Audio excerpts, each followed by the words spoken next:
Good morning, student. Today we come to our next lecture. मुझे याद है कि आपको मैंने मल्टीपल प्रोपोर्शन के बाद आपको लॉ नहीं सिखाए और लॉ ना सिखा के मैं आगे में पहुंच गया. That is my mistake. I deeply apologise. तो मैं चाहता हूँ बेटे कि एक ना लॉ जो थे कि मन में क्वेश्चन आया कि how the chemical compounds are formed. Chemical compound कैसे बने उसके बारे में एक लेक्चर था.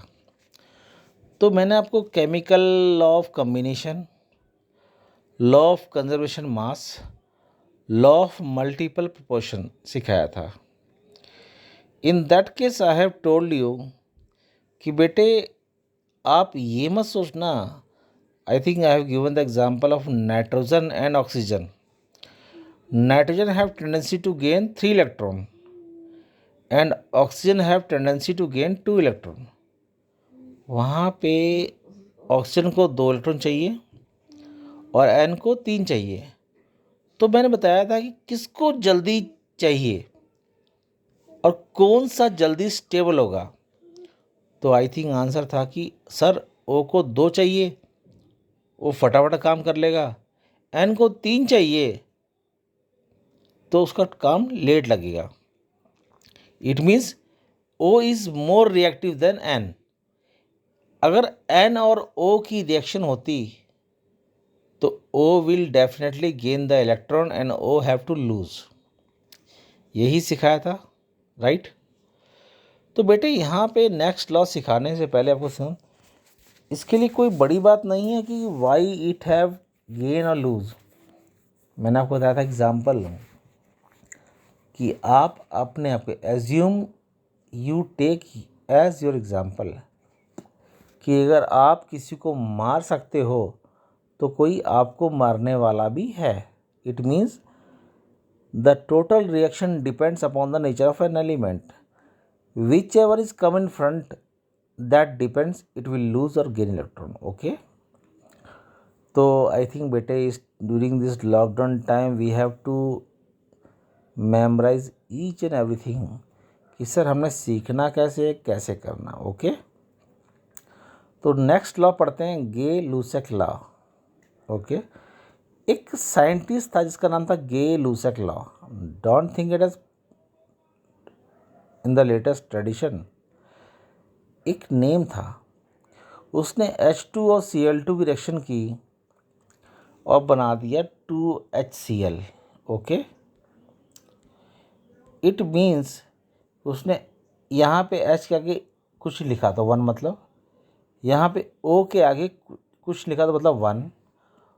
यानी कि 1 volume of H2 and 1 volume of Cl2 gives 2 volume. क्या दे रहे हैं? 2 वॉल्यूम. तो मतलब इसने बोला था कि according to Gay Lussac law when the equal volume of gaseous molecule get react it gives the equal number of product under the similar condition of temperature and pressure. Scientist था तो बात माननी पड़ेगी. Okay. And this law is applicable. यहाँ पे ratio क्या आ गया? 1:1:2. That is the general ratio. Okay. अब अगली बारी जब आई, किसकी आई बेटा?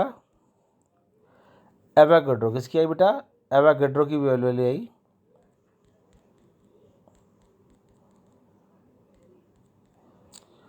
तो अकॉर्डिंग टू एवोगाड्रो लॉ अगर यहाँ पे 1 मॉलिक्यूल है, यहाँ पे 1 मॉलिक्यूल है, यहाँ पे 2 मॉलिक्यूल है, तो उसने इस परिभाषा को चेंज कर दिया. When the equal volumes of gases react to form the product it bears a equal number of molecules. अब बोलोगे सर फ़र्क क्या है? तो I have given you here note. यहाँ पे लिखा है 1H2. क्या लिखा बेटा? इसका मतलब क्या होता है ध्यान से ना. आगे लिखा है 1 यानी कि 1 मॉलिक्यूल. आगे लिखा है 1 मतलब 1 मोल. यहाँ पे लिखा है 2. क्या लिखा बेटा? 2. तो 2 atom of H makes 1 molecule. यानी कि किसी भी एलिमेंट के दो एटम मिलकर एक मॉलिक्यूल बनाते हैं जिसको आप चेंज नहीं कर सकते। ओके। सेकंड थिंग, अगर आप, मैं एग्जांपल ले रहा हूँ कार्बन का। कैसे ले रहा हूँ? कार्बन का। कार्बन का नंबर होता है 6, मास नंबर होता है 12। ओके। तो मैंने यहाँ लिखा समझाने के लिए कि आप first time you are go through the 11th class कि sir how we come to memorize the molecular mass. तो मैंने यहाँ आपको हिंट दे रखा है बेटे कि जिस एलिमेंट का मास नंबर इवन से होगा, helium, beryllium, carbon, oxygen, neon, magnesium, यानी कहने का मतलब जिसका नंबर इवन से होगा the mass number will be just twice of that, उसका दुगना होगा। क्या होगा? Twice of that. Okay. Example दिया बेरिलियम 4, मास नंबर कितना? 8। अगर आप सीखना चाहते हैं तो। और if the element having the odd number, तो आपने जस्ट उसके ट्वाइस में एक ऐड कर देना। You have to add 1। Example I given in bottom, ध्यान से देखो उसको अगर आपको समझ आता है कि बेरिलियम का नंबर है 5, 2 से किया 10 और 10 में एक किया 11, यानी इट्स एटॉमिक मास इज 11। तो मैं इसको नहीं कहता कि it is applicable for everything, but it is the simplest way to memorise. Next आता है लॉ बेटे आपके लिए, law of reciprocal. You have taken 3 element, आप मान लो 3 एलिमेंट लिए हैं, CHO। C को S से करो तो बनेगा CH4, H को O से करोगे तो बनेगा H2O, और C को O से करो तो बनेगा CO2। ओके, बन गया बेटा आपका। अब आप ये देखो कि सर ने हर एक में मॉलिक्यूल देखे, नंबर ऑफ एटम देखे और उनका मास नंबर देखा। जब मास नंबर का रेशियो निकाला तो क्या निकला? 3:1, 3:8, 1:8। ओके बेटा। अब मैंने क्या करा, if I have decided to do something etcetera, तो मैंने क्या किया, ध्यान से देखना बेटे। तो मैंने पहले 2 को डिवाइड किया तो 3 से 3 कट गया, आंसर क्या आ गया? 1:8। पहले और दूसरे को डिवाइड किया तो क्या आ गया? 1:8। ओके। अब मैंने क्या किया, दूसरे और तीसरे को डिवाइड किया तो 8 से 8 कट गया, तो आंसर क्या है? 3:1। क्या आंसर है? 3:1।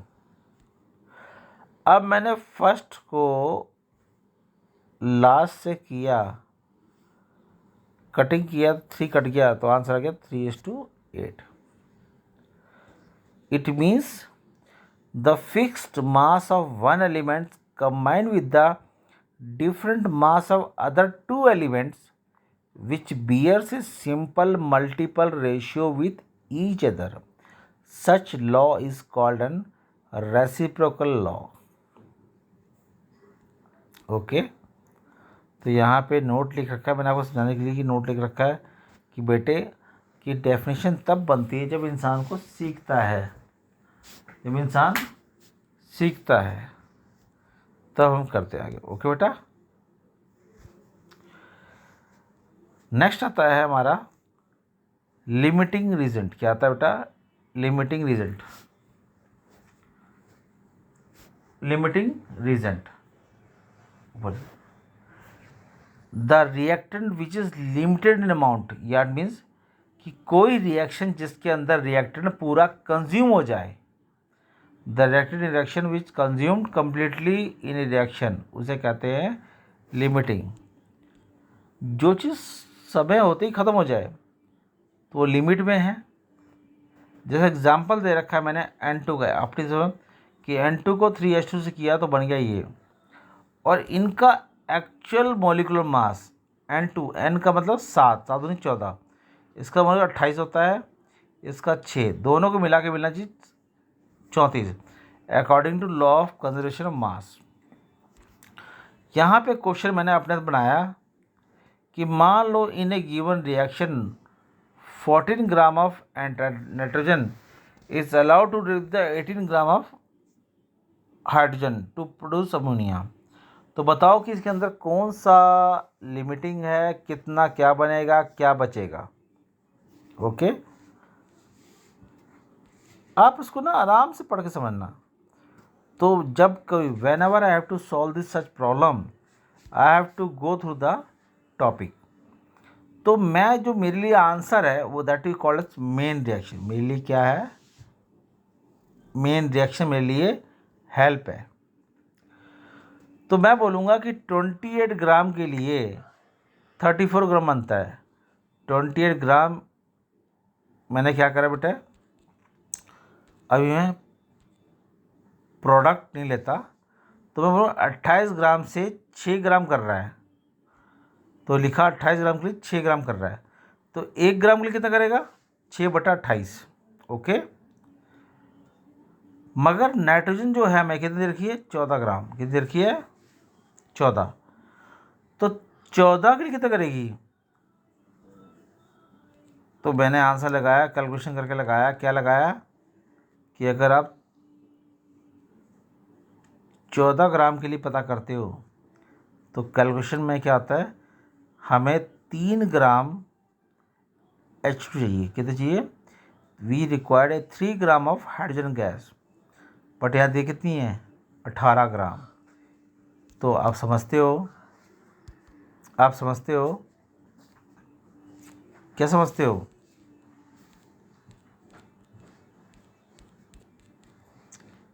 कि सर जो 18 ग्राम है हमें चाहिए 3 ग्राम और 18 ग्राम दे रखी है, तो ये हमारी एक्सेस है, बहुत ज़्यादा है। अगर ये ज़्यादा है तो अपोजिट वाला कम क्या है? अपोजिट वाला क्या है? कम। यानी कि H अगर ज़्यादा है तो N2 क्या है? कम। तो यहाँ कैलकुलेशन निकाला कि इतना चाहिए, लिख के दे दिया, लिख के दे दिया इंग्लिश में कौन सा कम है क्या ज़्यादा।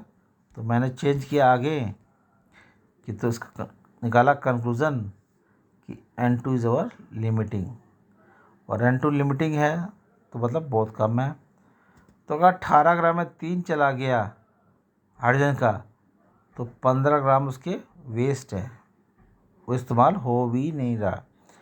किसी ने पूछा हाउ मच एसिड प्रोड्यूस, तो बेटे ज़िंदगी में रखना the limiting reagent is responsible to produce the product. तो मेन रिएक्शन में N2 कितना था?